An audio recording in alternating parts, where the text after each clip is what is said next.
Assalamualaikum warahmatullahi wabarakatuh. Kita dari kelompok pengantar ilmu komunikasi akan mempresentasikan materi mengenai komunikasi organisasi. Di kelompok ini ada saya sendiri, Anggira Modias, Devi Suharni, dan Meliana Nur Utari. Kali ini pembahasannya akan dipaparkan oleh rekan saya, Devi Suharni. Saya persilakan. Baik, terima kasih Anggi. Pembahasan pertama kita yaitu pengertian komunikasi organisasi. Menurut R. Wayne Pacedean Don F. Fowles yang diahli bahasakan oleh Mulyana tahun 2001, 231 sampai dengan 32. Mengemukakan definisi fungsional komunikasi organisasi sebagai pertunjukan dan penafsiran pesan di antara unit-unit komunikasi yang merupakan bagian dari suatu organisasi tertentu. Suatu organisasi dengan demikian terdiri dari unit-unit komunikasi dalam hubungan hierarkis antara yang satu dengan yang lainnya dan berfungsi dalam suatu lingkungan. Tujuan organisasi terbagi menjadi beberapa macam. Yang pertama yaitu berbagi informasi. Berbagi informasi yaitu dilakukan agar setiap anggota dapat saling bertukar informasi tentang tugas dan pekerjaan dengan baik.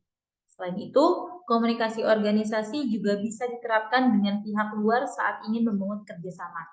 Seperti halnya yang sedang kita praktekkan pada saat ini, yaitu presentasi dalam perkuliahan, di mana satu dengan yang lainnya saling bekerja sama dan berbagi informasi agar presentasi materi dapat dikemukakan dengan baik. Yang kedua, yaitu pemecahan masalah. Komunikasi organisasi dilakukan untuk menyelesaikan masalah yang dihadapi. Dibutuhkan komunikasi untuk efektif antar anggota organisasi agar masalah dapat diselesaikan dengan baik. Upaya kelompok juga penting untuk pemecahan masalah, seperti brainstorming. Pemecahan masalah ini sangat berarti dalam sebuah kelompok organisasi. Jika ada kesalahpahaman antar anggota dalam pemecahan masalah ini sangat dibutuhkan agar kedepannya dalam sebuah kerjasama bisa dijalankan dengan baik. Yang ketiga yaitu pengambilan keputusan. Dilakukan untuk memfasilitasi pengambilan keputusan organisasi. Biasanya proses pengambilan keputusan hanya dapat dilakukan setelah adanya informasi yang efektif. Seperti pemungutan suara yang dilakukan ketika kita memilih suatu hal dalam sebuah organisasi. Yang selanjutnya adalah implementasi strategi. Dilakukan untuk penerapan strategi dalam organisasi. Diterapkan secara efektif, karyawan harus memahami tujuan dasar di balik strategi tersebut. Sehingga perusahaan harus menyampaikan strategi dengan jelas dan mudah dipahami karyawan. Sama halnya seperti kita mencapai suatu tujuan target dalam sebuah organisasi. Diperlukan strategi yang bagus dari sebuah perusahaan dan karyawan agar tujuan tersebut dapat dicapai. Dan yang selanjutnya yaitu manajemen tim. Diterapkan salah satunya untuk mengelola tim dengan baik. Diperlukan komunikasi yang tepat dan efektif agar setiap anggota dalam organisasi dapat terkontrol dengan baik. Maksud dalam menjalankan setiap tugasnya. Ini merupakan salah satu komunikasi organisasi dalam manajemen tim. Sehingga ketika karyawan dapat terhandle dengan baik, maka tujuan komunikasi akan terlaksana dengan baik. Selanjutnya yaitu perubahan dan pengembangan organisasi. Jika terjadi suatu masalah yang menimbulkan adanya perubahan, maka komunikasi organisasi berperan dalam hal tersebut, di mana sebuah pihak perusahaan harus menyampaikan penjelasan tentang perubahan dengan baik kepada karyawan. Dengan demikian, karyawan dapat menerapkan dan menyesuaikan diri dengan perubahan lebih baik. Seperti contohnya yang sedang kita alami saat ini di tahun 2020, tahun 2019 COVID-19 sedang berkembang sampai tahun 2022, sehingga pada tahun 2023 dan 2022 akhir hingga 2023 saat ini sudah mulai direnggangkannya penggunaan masker, di mana perubahan dan pengembangan organisasi yang dilakukan perusahaan jika perusahaan mengiyakan untuk melepaskan masker dengan tujuan baik bagi karyawannya, maka harus diinformasikan kepada karyawan dan lain halnya. Dan yang terakhir adalah evaluasi dan kontrol. Dapat berjalan secara efektif jika melibatkan komunikasi organisasi yang baik. Selain itu, ketersediaan informasi penting yang lengkap dapat membantu proses pemantauan dan evaluasi lebih baik. Jadi ini salah satu contoh ketika perusahaan sedang mengajukan atau melaksanakan sebuah acara ataupun event, evaluasi dan kontrol ini sangat baik untuk perkembangan selanjutnya bagaimana event dan acara akan berlanjut di kemudian hari. Selanjutnya akan dijelaskan oleh rekan saya, itu Anggi.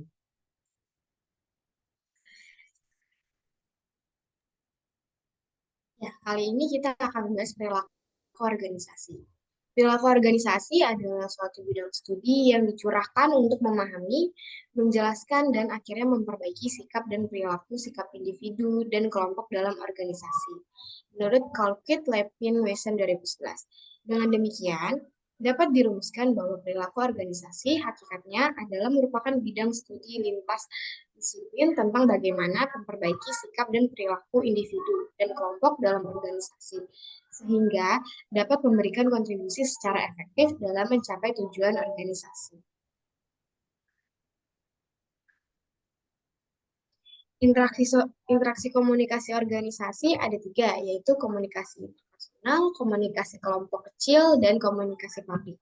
Komunikasi interpersonal adalah proses pertukaran informasi di antara seseorang dengan paling kurang seseorang lainnya, atau biasanya di antara 2 orang yang dapat langsung diketahui yang dapat diketahui balikannya. Ada bermacam-macam nama dalam komunikasi interpersonal, antara lain interaksi intim, percakapan sosial, integrasi atau pemeriksaan, dan wawancara. Yang kedua ada komunikasi kelompok kecil. Di dalam organisasi juga sering ditemui adanya komunikasi dalam kelompok-kelompok kecil, seperti dalam rapat-rapat, konferensi, dan komunikasi dalam kelompok kecil. Kelompok kecil adalah suatu kumpulan individu yang dapat mempengaruhi satu sama lain, memperoleh beberapa kepuasan satu sama lain, berinteraksi untuk bertujuan, mengambil peranan, terikat satu sama lain, dan berkomunikasi tatap muka. Yang ketiga ada komunikasi publik. Di samping komunikasi interpersonal dan komunikasi kecil, komunikasi publik pun juga banyak kita jumpai di organisasi. Seperti memorandum karyawan, adventasi dan dalam hubungan dengan lingkungan organisasi, karena komunikasi publik ini mempunyai peranan tertentu dalam komunikasi yang tidak kalah pentingnya dengan 2 jenis komunikasi yang lain. Kualitas yang membedakan komunikasi organisasi publik ini dengan komunikasi interpersonal dan komunikasi kelompok kecil adalah komunikasi publik berorientasi kepada isi pembicara atau sumber, sedangkan pada komunikasi interpersonal dan komunikasi kelompok kecil terdapat hubungan timbal balik di antara pembicara dengan si penerima yang terlibat. Yang kedua, pada komunikasi publik melibatkan sejumlah besar penerima, tetapi pada komunikasi interpersonal biasanya hanya 2 orang, dan komunikasi kelompok kecil tidak lebih dari 5-7 penerima komunikasinya. Terus yang ketiga ada pada komunikasi publik kurang terdapat interaksi antara si pembicara dan si pendengar. Hal ini menjadikan kurangnya interaksi secara langsung antara si pembicara dengan si pendengar. Yang keempat, ada bahasa yang digunakan dalam komunikasi publik lebih umum supaya dapat dipahami pendengar. Biasanya sebelum presentasi, si pembicara telah mengikuti tipe khusus si pendengar. Jadi kita melakukan riset dulu gimana si pendengar ini dapat mengerti apa yang kita bicarakan. Untuk slide selanjutnya ada kesempatan berinteraksi. Dasar pokok yang amat penting dari daya tarik individu dan pembentukan kelompok adalah secara sederhana karena adanya kesempatan berinteraksi satu sama lain.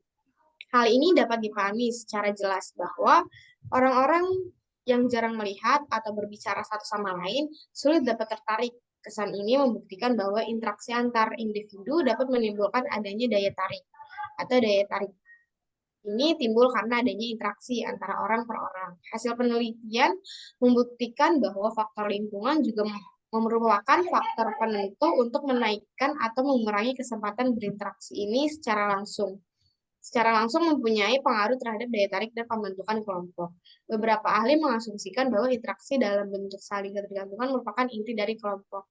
Jadi, kalau misalnya kita tidak melakukan interaksi sesama kepada seseorang, itu kita akan sulit melakukan kegiatan komunikasi organisasi. Jadi di setiap organisasi itu kita pastikan bahwa kita mau dan kita bisa berinteraksi kepada setiap tim-tim yang ada di organisasi supaya kita dapat mencapai tujuan dengan cara berkomunikasi apa aja yang kita butuhkan dalam mencapai tujuan tersebut di dalam organisasi.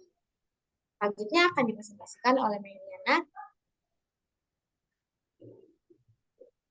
Baik, terima kasih kami. Saya akan melanjutkan materi komunikasi organisasi.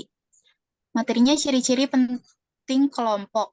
Diasumsikan bahwa jika dalam suatu organisasi itu terdapat suatu kelompok, maka para anggotanya A. mempunyai motivasi gabung, B. mengenal kelompok sebagai suatu unit yang terpadu dari orang-orang yang saling berinteraksi, C. memberi sumbangan dalam jumlah yang berbeda-beda kepada proses kelompok, yakni beberapa orang menyumbangkan lebih banyak waktu atau tenaga.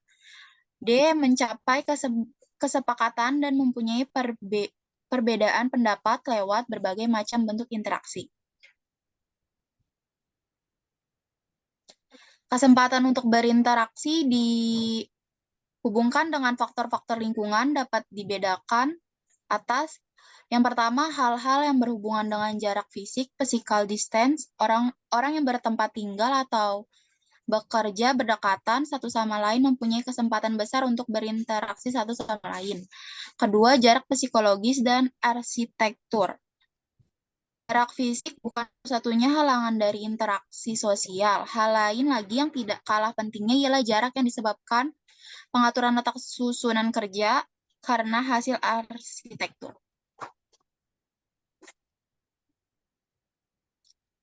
Untuk kesimpulannya, organisasi adalah perkumpulan atau wadah sebagai kelompok orang untuk bekerja sama, terkendali, dan terpimpin untuk tujuan tertentu. Sedangkan komunikasi organisasi itu proses menciptakan pesan dalam suatu jaringan hubungan yang saling tergantung satu sama lainnya untuk mengatasi lingkungan yang tidak pasti atau yang selalu berubah-ubah. Organisasi ini sendiri memiliki elemen-elemen, adapun perilaku organisasi dan interaksi yang dibutuhkan dalam untuk membantunya berjalan tujuan itu sendiri. Pentingnya perilaku organisasi dalam komunikasi organisasi itu dapat memahami orang lain. Dengan memahami perilaku organisasi, kita dapat memahami bagaimana sikap, perilaku partner kerja dalam suatu organisasi atau kelompok. Karena saling memahami dalam suatu kerjasama sangat dibutuhkan. Perilaku organisasi juga untuk orang-orang supaya berpikir kritis dalam menganalisis baik masalah pekerjaan maupun personal.